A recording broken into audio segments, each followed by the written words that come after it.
au jour d'aujourd'hui, il faut savoir à l'unanimité des savants que le paradis a été créé et existe, et que l'enfer a été créé et existe, et qu'Allah subhanahu wa ta'ala va utiliser le paradis pour faire miséricorde et récompenser les serviteurs pieux et vertueux et patients. Il va utiliser l'enfer pour châtier les désobéissants, les tyrans et les orgueilleux, car ils n'ont pas obéi à Allah et à son messager avec la compréhension des ancêtres pieux. Et ça, c'est un signe et c'est un message à tous les insouciants. Leur disons, vous n'avez pas le choix. Allah a dit dans le Coran al-Karim, nous avons certes destiné beaucoup de djinns et d'hommes pour l'enfer. Ils ont des cœurs, mais ne comprennent pas. Ils ont des yeux, mais ne voient pas. Ils ont des oreilles, mais n'entendent pas. Ceux-là sont comme les bestiaux. Allah Azza wa Jalla les a comparés à des bestiaux. Wala hawla wala quwwata illa billah. Est-ce que tu veux ressembler à un animal, ya Abdallah?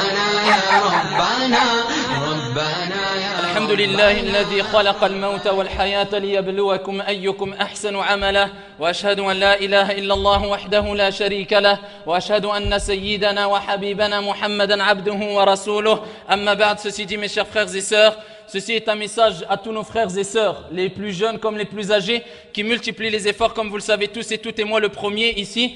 Comme on multiplie, ou on sait tous et toutes qu'on multiplie des efforts pendant ce mois béni, comme on ne fait pas des efforts peut-être en dehors du mois du Ramadan. C'est pour ça que nous voyons nos frères et sœurs qui remplissent les mosquées. Wa hadha bi fadlillah wa min fadlillah azza wa jal.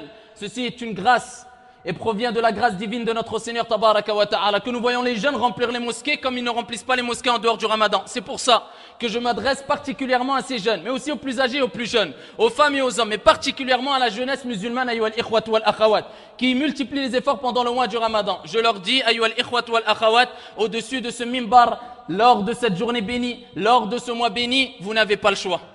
Personne n'a le choix pour celui qui veut le paradis, pour celui qui veut être préservé du châtiment d'Allah Azza wa Jal. Car au jour d'aujourd'hui, il faut savoir à l'unanimité des savants que le paradis a été créé et existe, et que l'enfer a été créé et existe, et qu'Allah subhanahu wa ta'ala va utiliser le paradis pour faire miséricorde et récompenser ici les serviteurs pieux et vertueux et patients qui ont patienté et multiplié les bonnes actions. Et il va utiliser l'enfer, et Allah fait ce qu'il veut quand il veut et comme il veut. Il va utiliser l'enfer pour châtier les désobéissants, les tyrans et les orgueilleux ici, car ils n'ont pas obéi à Allah et à son messager avec la compréhension des ancêtres pieux. L'enfer et le paradis existent. Et ça, c'est un signe et c'est un message à tous les insouciants qui sont insouciants pendant et particulièrement en dehors du Ramadan. Nous leur disons, vous n'avez pas le choix. Si vous voulez le paradis, si vous voulez ne pas entrer en enfer, si vous voulez recevoir la miséricorde de votre Seigneur Tabaraka wa Ta'ala, voir Allah subhanahu wa ta'ala, et ceci est le plus grand des bienfaits qu'on peut avoir au paradis, ici au paradis, bi'idnillahi azza wa jal, il n'y a pas le choix. Il faut travailler et ne pas être